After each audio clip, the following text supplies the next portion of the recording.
G'day guys and gal. If there is one thing Games Workshop hates, it's New Zealand. But they also aren't big fans of killing off important characters in their setting. They like having stories with big stakes, but don't want to kill off a character that has a model, as they believe it will hurt the sales of said model. Remember, the lore is to support the game is not to support the lore. As a way to get around this, GW has more or less given everyone the ability to return to life. Necrons are rebuilt, Phoenix Lords can reincarnate, Dark Elder can be remade, Imperials can be revived, and Demons reform in the warp after banishment. Basically, everyone can be killed off without being killed off. So instead of whining about it, let's embrace it and check out each and every time a Demon Primarch was banished. Before we get started, tragically, there is no new major mini release today. In fact, we're actually discontinuing a model in the next 48 hours, the Space Elf Demon Hunter. Awesomely crafted, but being sent to Valhalla, so if you wanted him, now's your last chance. We will not be releasing him or his STL ever again. We're also hard at work fulfilling the last of the Fallen Angel of Blood orders, and I want to make sure those are sorted before we keep pumping out epic new models. Some of the stuff we have coming is nuts. However, with our new pre-painted mini service being independent from our model selling, I thought I would shine a light on that today instead.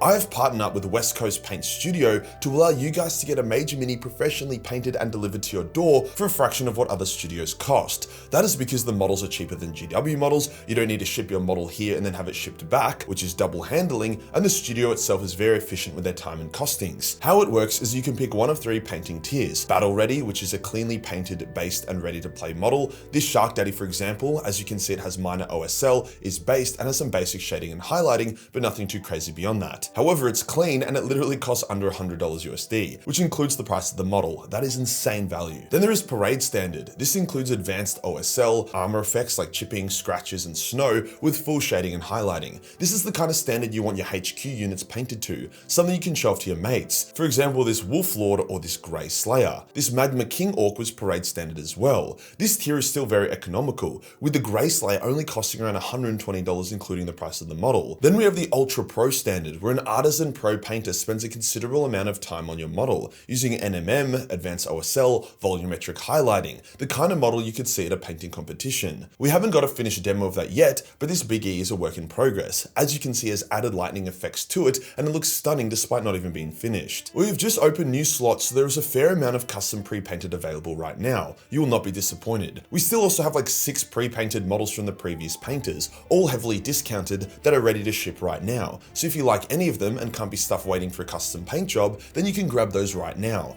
Link is below. Today we'll go over each time a Traitor Primarch was banished. We will not include the true deaths of Primarchs like Conrad, Alpharis or Horus, and they must specifically get banished, not just driven off or hurt or whatever. Now let's get into it. So the first round of banishments all happened within an extremely close time frame of one another, like pretty much back to back, simultaneously almost. This is because it was during the Siege of Terra and the Primarchs were punching on left, right and center. There were 4 Demon Primarchs deployed on the surface. Angron was the traitor's living battering ram, an unstoppable force that was sweeping aside all before him. Mortarion, who hung back and directed the traitor war effort from the ground after Perturabo abandoned the siege. He had concocted a plague of despair that made every defender want to give up, with many of them killing themselves. Even Rogel was on the brink. Then there was Magnus, performing a mighty spell in the webway which weakened the Emperor's wards and allowed demons to approach the inner sanctum and even manifest there. Then of course there was Fulgrim, who was furiously masturbating and not doing much else. 3 of the Demon Primarchs were devastating the Loyalists, and all 3 had to be stopped if there was any chance of survival for the Emperor. The first of 4 was Mortarion. He was content to hold back his forces, let the traitors and Loyalists kill each other, and then sweep in and take control, having the strongest legion remaining. However, Jagadai knew that unless Mortarion fell and the Plague of Despair was broken, the Loyalists were doomed. Morty also guarded the Lionsgate spaceport, something the Loyalists needed to retake if they wanted Gilliman to be able to land his forces. Not to mention the spaceport also had massive orbitable guns that could threaten Horus's fleet. Jagadai led his White Scars as well as thousands of tanks in one of the most daring counterattacks in the entirety of Warhammer. Even the traitors were impressed. The White Scars fought with the fury and honor of their legion. The Death Guard fought with their unstoppable resilience. Jagadai used storm magic to teleport to Mortarion and engage him in battle directly. Now Mortarion was physically stronger and had the gifts of the warp, but Jagadai is the motherfucking Khan. He fought like a tank, absorbing Mortarion's attacks, getting his shit kicked in. Morty was so aggressive that even as a demon he wore himself out. Jagadai beaten to a pulp.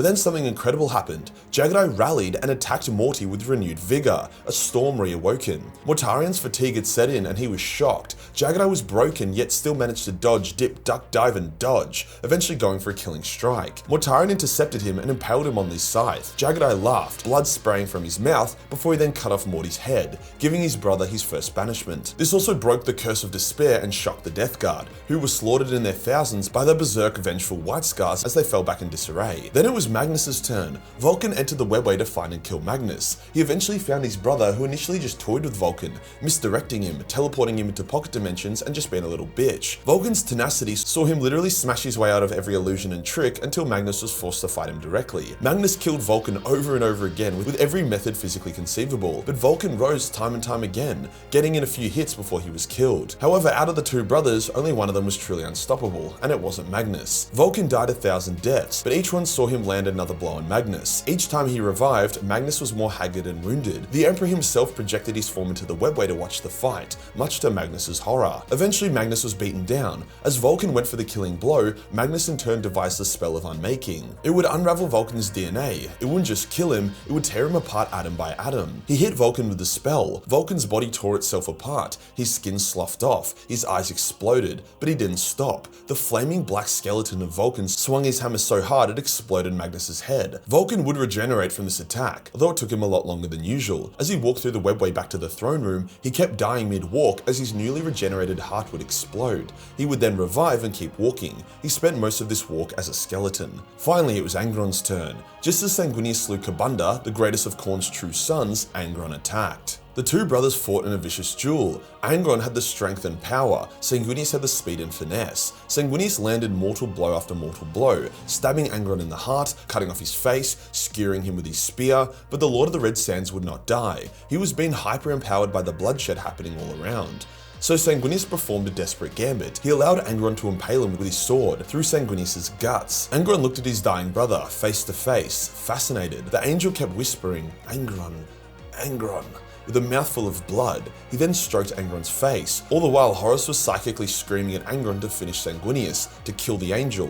Angron ignored his weakling, desperate brother Horus. He wanted to savor the moment. Sanguinius then gripped a hold of Angron's butcher's nails. Angron, realizing too late he was doomed. As Sanguinius pulled, Angron felt true pain, true mortal agony. Worst of all, he became momentarily lucid, realizing what he had become and begging Sanguinius to stop, before the nails were torn out, with Angron's brains coming out along with it, banishing his brother. Sanguinius would never properly heal from the wound Angron gave him, not until his dying breath. So those were all the Siege of Terror banishments, but how have the traitors gone since then? Well, Mortarion would be banished once again. After fighting and slaughtering a squad of Grey Knights, including the leader of the chapter, Kaldor motherfucking Drago appears, became randomly overpowered, figured out Mortarion's true name, and then used it to disable the Demon Primarch. He then carved the name of his forebearer into Mortarion's heart before banishing him. Very embarrassing. In a similar vein, during the First War for Armageddon, Angron was ripping some Space Wolf and Grey Knight tits open. However, the Grey Knight Hyperion managed to block Angron's sword and with a mighty burst of willpower, shattered it. Angron was then banished by the Grey Knights. Magnus also felt the unlubed cock of the Grey Knights. In his recent invasion of Fenris, one of many because he just can't seem to get over Prospero, get over it Magnus, he was struck by Logan Grimnar with his Khornite axe, weakening him enough for a squad of Grey Knights to banish him.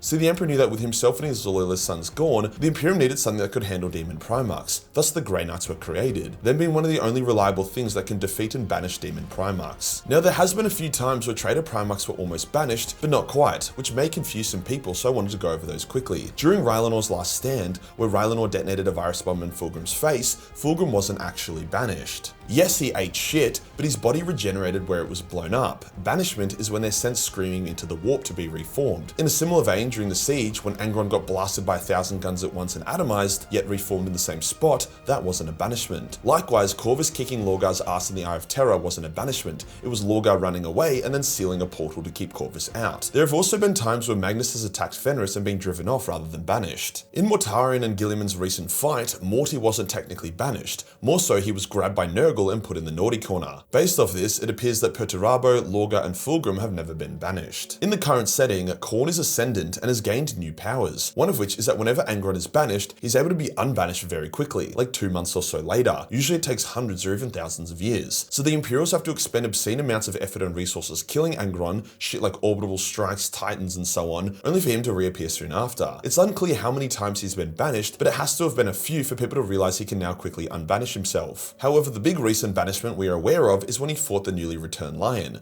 Angron was a powerhouse by this point, turbocharged since destroying the Coral engine. If it wasn't for the Emperor's shield, which reflected enemy attacks back onto themselves, the Lion would have been fucked. Eventually, he manages to stab his brother in the throat and then bash his brains out with the shield, banishing Angron and adding another tally to this list. So as of right now, Fulgrim has just re-entered the setting and is due for his first banishment, Perturabo is playing video games, Lorgar is still hiding from Korax, Mortaran is in a cummy Mothjar in Nurgle's mansion, Magnus is rebuilding Prospero, and Angron is about to reform after his latest banishment. Basically, the traitors have died a lot, and with Guilliman and the line back in action, their ass-kicking has only just begun. If you enjoyed the video and you want to support the channel, then pick up a pre-painted Major Mini, either a custom one using our new premium service or one of our discounted pre-painted minis, of which there are like 5 left. Hit the subscribe button, hit the real subscribe button for more Banished content. Join the Discord for more memes, and I'll see you in the next one. Peace.